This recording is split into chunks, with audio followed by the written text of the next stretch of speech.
খুঁজে পেলে তোমরা? আগে মহারাজ, আমি আপনার জন্য নকল চুল বানিয়ে এনেছি। যতদিন আপনার চুল পড়া বন্ধ না হচ্ছে ততদিন আপনি এটা পরে ব্যবহার করতে পারেন। সে তো বুঝলাম, কিন্তু নকল চুল তো আর আসল চুলে জায়গা নিতে পারবে না বিজ্ঞানী। আসল চুলের কথা ভেবে আমি আপনার জন্য কেশুত্তে পাতা এনেছি মহারাজ। আচ্ছা বেশ। তা গোপাল, খুব তো আগের দিন বকবক করছিলে, তুমি কি এনেছো শুনি? সেটা যথাসময়ে দেখতে পেয়ে যাবেন মন্ত্রী মশাই। এটা জড়িবুটি তেল মহারাজ, আমি এটা আপনার জন্য এনেছি। এতে নতুন চুল গজায় আর চুলের স্বাস্থ্যও ভালো হয়। আমার গিন্নিও ব্যবহার করে এটি, তবে দিনে দুবার করে মাখতে হবে, তাহলেই ভালো ফল পাবেন মহারাজ। বাবা, তাহলে তুমি কেন মাখো না? আচ্ছা, আপনার সমস্যাটা ঠিক কোথায় বলুন তো মন্ত্রী মশাই? মহারাজের জন্য কিছু আনলেও কথা শোনান, না আনলেও কথা শোনান। সত্যি তো মন্ত্রী, কেন তুমি সব সময় গোপালের পিছনে পড়ে থাকো বলো তো? এরা তো তাও সবাই কিছু না কিছু আমার কথা চিন্তা করে এনেছে, তুমি তো সেটাও করনি। না আসলে মহারাজ, আমিও ভাবছিলাম আপনার কথা, কিন্তু থাক, বুঝেছি। আহ, দারুণ। তেলের গন্ধটাও খুব সুন্দর। গোপাল, তোমায় অনেক ধন্যবাদ। আশা করছি ব্যবহার করলে খুব ভালো ফল দেবে। একদম দেবেই মহারাজ। দূর বাবা, ভেবেছিলাম এক হলো আর এক। কোথা দিয়ে যে গোপালটা মাঝখান দিয়ে এসে নাক গলিয়ে ঢুকে পড়ে, খুব শক্ত পুরস্কার নেওয়ার। দেখাচ্ছি মজা।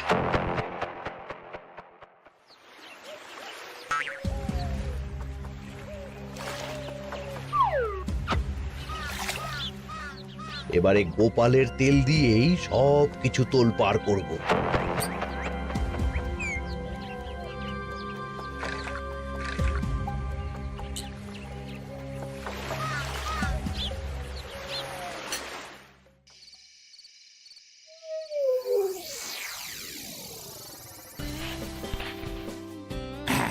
ব্যাস, হয়ে গেল দুবার মাখা। গোপাল বলেছিল এতেই ভালো ফল পাব, কিন্তু এখন মাখার পর মাথাটা কেমন জ্বালা জ্বালা করছে মনে হচ্ছে। হয়তো নতুন চুল গজাবে বলে এমন হচ্ছে, কাল সকালে বোঝা যাবে। এতক্ষণে বোধ হয় ছোট ছোট চুল গজিয়েই গেছে। কি এটা চুল গজানোর তেল ছিল নাকি পড়ে যাওয়ার? হে ভগবান, যেটুকু বাকি ছিল সেটাও ঝরে পড়ে টাক পড়েই গেল। গোপালই হলো যত নষ্টের গোড়া। আজ আসুক সভায়।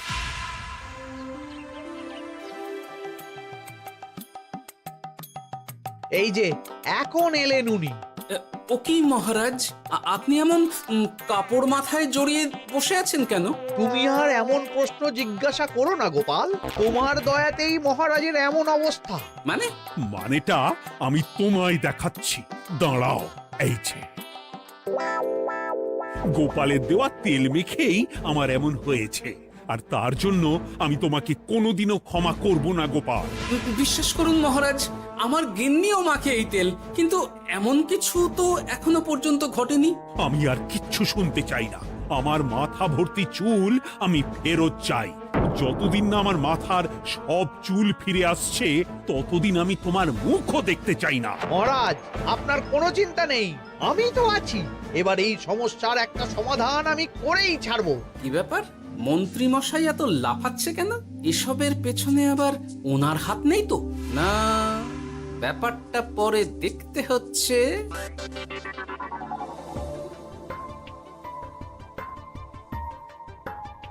আমি বলি কি মহারাজ, এই সময়টা বরং আপনি নকল চুলটা মানে মানে পরচুলা ব্যবহার করুন। হ্যাঁ, অগত্যা, কিছু তো একটা গন্ডগোল আছেই। গিন্নিও তো রোজ মাথায় তেল মাখে, কই এমন তো হয় না। মন্ত্রী যদি কিছু করেও থাকে তাহলেও হাতে নাতে ধরবো কিভাবে? ও কি গো গোপাল দাদু, এখন এই সময় তুমি তুমি রাজসভা ছেড়ে এখানে? তোদের দাদু আর রাজসভায় যাবে না রে। কি বলছো গো? কেন? আর কেন, বিনা দোষে এমন শাস্তি। তোমায় শাস্তি দিয়েছে? তুমি শুধু বলো কে তোমার সাথে কি করেছে, বাকিটা আমরা বুঝে নিচ্ছি। আচ্ছা বলছি, কৃষ্ণনগরের মন্ত্রী মশাইয়ের বাড়িটা কোন দিকে একটু বলতে পারবেন? কৃষ্ণনগরে নতুন নাকি? আগে তো আপনাকে কখনো দেখেছি বলে মনে পড়ছে না। হ্যাঁ, আমি এখানে থাকি না, আমি এখানে আমার কাজে এসেছি, তাই মন্ত্রী মশাইয়ের বাড়ির ঠিকানাটা যদি একটু বলে দেন। নিশ্চয়ই, এ পথ দিয়ে সোজা চলে যান, তারপর কিছুটা ডান দিকে গেলেই পেয়ে যাবেন। আচ্ছা, অনেক ধন্যবাদ। ভিন গাঁয়ের লোক মন্ত্রী মশাইয়ের বাড়িতে, ব্যাপারটা বেশ সন্দেহজনক লাগছে। এই এই গুলটে ন্যাপলা, তোরা তোরা দুজন একটু আড়াল থেকে দেখতো লোকটা মন্ত্রী মশাইয়ের বাড়িতে ঠিক কি জন্য এসেছে, তারপর আমায় খবর দিস। ঠিক আছে গোপাল দাদু। তোমার আবার এখানে আসার কি দরকার ছিল? আমি তো বলেছি যে আমি ঠিক গিয়ে তোমার পাওনা গন্ডা মিটিয়ে দেবো। মিটিয়ে দেবে? কতদিন হয়ে গেছে জানেন? দেখো, হয় আমার কীটনাশক আর সার সব ফিরিয়ে দিন, নয়তো আমার জিনিসের দাম মিটিয়ে দিন। কীটনাশক, সার আর কি করে ফেরত দেবো বলো? ও তো সব পুকুরের জলে মিশে গেছে। ওসব আমি জানি না, আমার পাওনা গন্ডা মিটিয়ে দিন, ব্যাস। চল চল, এখনই তাহলে গোপাল দাদুকে গিয়ে সব জানাই। চল চল। দাদু, ও গোপাল দাদু, তোরা এসে গেছিস? আয় আয় আয় আয় আয়। মন্ত্রী মশাইয়ের মুখ থেকে অনেক খবর পেলাম। তাই নাকি? কি শুনি? মন্ত্রী মশাই ওই লোকটার কাছ থেকে অনেক কীটনাশক সার নিয়েছে, কিন্তু এখনো জিনিসের দাম মেটায়নি। হ্যাঁ, ওই জন্যই তো মন্ত্রী মশাইয়ের উপর লোকটা খুব রেগেছিল, হুমকিও দিয়েছে এক সপ্তাহের মধ্যে জিনিসের দাম সব মিটিয়ে দিতে হবে। তাই নাকি? কিন্তু কীটনাশক সার নিয়ে মন্ত্রী মশাই কি করবে? সেটা তো বলতে পারবো না দাদু, তবে হ্যাঁ, মন্ত্রী মশাই ওই লোকটাকে বলছিল যে ওই সব কীটনাশক সার পুকুরের জলে মিশে গেছে। কি বললি? পুকুরের জলে? আচ্ছা, এবার দুয়ে দুয়ে চার করা গেল। অনেক ধন্যবাদ রে তোদের। বল বল, তোরা কি খাবি? কিচ্ছু লাগবে না গোপাল দাদু, তবে ভোলা বয়ের আর মিষ্টি খাওয়ালে। আচ্ছা আচ্ছা। কি করে যে মহারাজকে আসল ব্যাপারটা বোঝাই, কিছু তো একটা উপায় বের করতেই হবে। তা বলি বাবা, রাজসভায় যেতে হবে না বলে কি সারাদিন এইভাবেই শয়নে শয়নে দিন কাটাবেন বাবা? হ্যাঁ, উপায় পেয়ে গেছি। বুঝলে গিন্নি, আমাকে একটা জায়গায় যেতে হবে, বুঝলে? তারপর ওখানে যদি কাজ হয় তাহলে আগামীকাল রাজসভায় আমি যাব। কিন্তু তুমি যে বলেছিলে তোমার এখন ছুটি। হ্যাঁ, কি আর করি বলো, গুরুত্বপূর্ণ একটা কাজ, তাই যেতেই হবে। আচ্ছা যাও। ওই গো বিজ্ঞানী, আরে গোপাল যে, বলো। এই যে বিজ্ঞানী, একটা বিশেষ দরকারে তোমার কাছে এলাম, বুঝলে? হ্যাঁ, বলোই না। আচ্ছা, এই দূষিত জলকে কিভাবে আবার পরিশুদ্ধ করে বলতে পারবে? কেন পারবো না? জলের মধ্যে একটু চুন আর ফটকিরি দিয়ে দিলেই জল আবার দূষণমুক্ত হয়ে যাবে। তবে ওগুলো দেওয়ার পর কিছুদিন সেই জলকে ব্যবহার করা বন্ধ রাখতে হয়। হ্যাঁ। আচ্ছা আচ্ছা, অনেক ধন্যবাদ, আসি তাহলে। হ্যাঁ,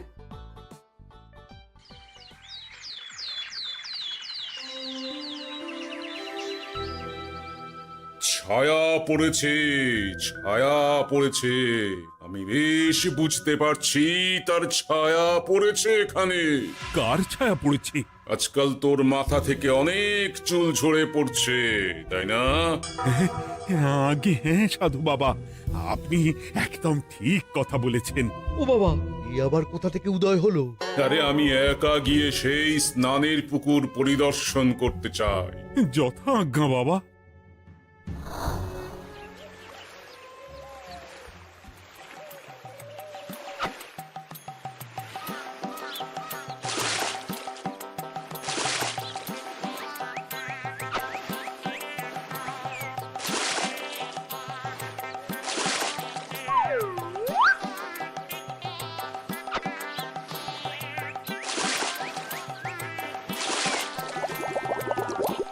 যাক বাবা, মোটামুটি সপ্তাহখানেক এভাবে থাকলেই পুকুরের জল আবার আগের মতো পরিষ্কার হয়ে যাবে। এবার শুধু মহারাজকে একটু বুঝিয়ে বললেই হয়ে যাবে।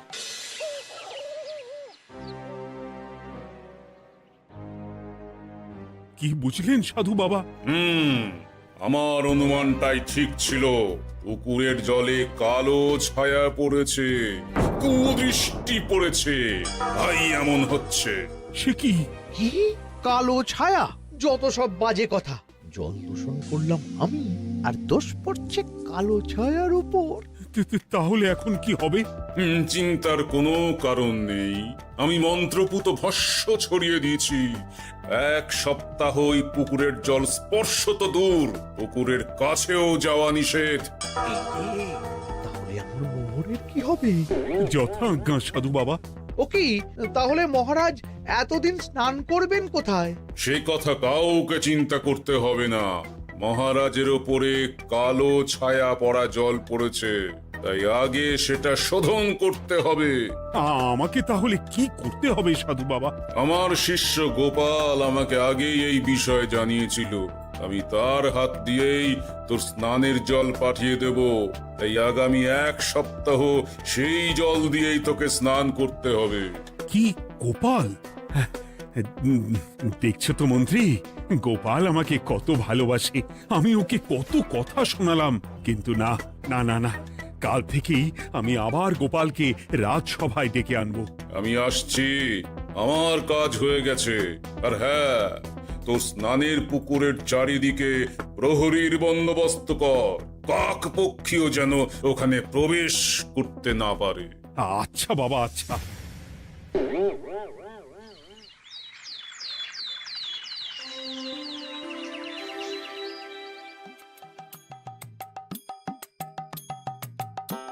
গোপাল, তোমাকে আবার এখানে দেখতে পেয়ে আমার খুব ভালো লাগছে। তোমার গুরুদেব গতকাল এসেছিলেন, কিছু মনে করো না।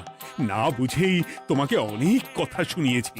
না মহারাজ, আমি জানি আপনি আমাকে খুব ভালোবাসেন, তাই আমি কিছু মনে করিনি মহারাজ। এই নিন, আমি আপনার স্নানের জল এনেছি। হ্যাঁ হ্যাঁ হ্যাঁ, দাও দাও দাও।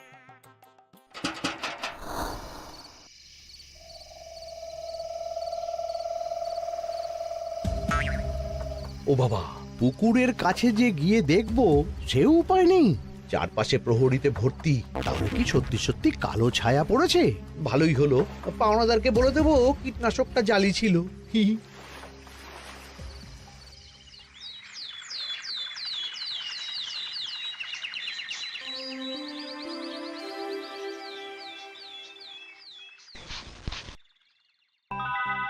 এই তো আমার সেই পুরনো কালো চুলগুলো আবার ফিরে এসেছে। আহা, কি যে আনন্দ হচ্ছে দেখে। আজ 1 সপ্তাহ সম্পূর্ণ হলো। গোপালের জন্য আমার স্নানের পুকুর থেকে কালো ছায়া দূর হয়েছে। আমাকে এই সমস্যা থেকে দূর করার জন্য আমি গোপালকে 100টি মোহর উপহার দিতে চাই। ধন্যবাদ মহারাজ। দূর, আমার আর ভালো লাগে না। সব সময় গোপালই মোহর পায়, এটা তো আমার পাওয়ার কথা ছিল। এদিকে আজকে পাওনাদারও আসবে।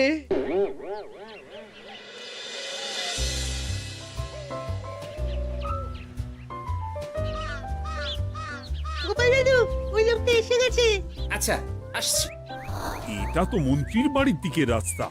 আমরা তাহলে ওদিকে কেন যাচ্ছি গোপাল? আপনার পুকুরের আসল রহস্যটা কি সেটা আপনি জানবেন না মহারাজ? মানে? নিজের চোখেই দেখুন, তাহলে বুঝতে পারবেন। আর একটু সময় দাও আমায় ভাই, এমনিতেও তোমার কীটনাশক কোনো কাজের নয়। কি এখন এসব কথা? আর একদিনও সময় দিতে পারছি না। একটু বোঝো, একটু। সব আমি মহারাজের পুকুরের জলে মিশিয়ে দিয়েছি। মন্ত্রী, তুমি তাহলে সেই কালো ছায়া? মহারাজ, আপনার পর্দা ফাঁস হয়ে গেছে মন্ত্রী মশাই। তুমি তাহলে সবটা জানতে? একদম প্রথম থেকে। রে, খুব জোর ফেঁসেছি।